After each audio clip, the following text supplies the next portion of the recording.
Good news na naman mga kababayan, isang napakagandang proyekto ang tinutukan ng administrasyon ngayon. Nagsagawa ng pagsusuri ng site ng Bataan-Cavite Interlink Bridge. Si Pangulo Ferdinand Bongbong Marcos Jr. ay nakatutok sa Manila Bay Bridge o modelo ng Bataan-Cavite Interlink Bridge.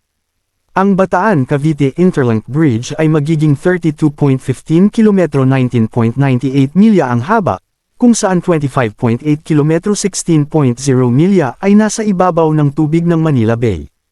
Ang tulay na may 4 na lane ay ikokonekta ang mga bayan ng Mariveles, Bataan at Naik, Cavite.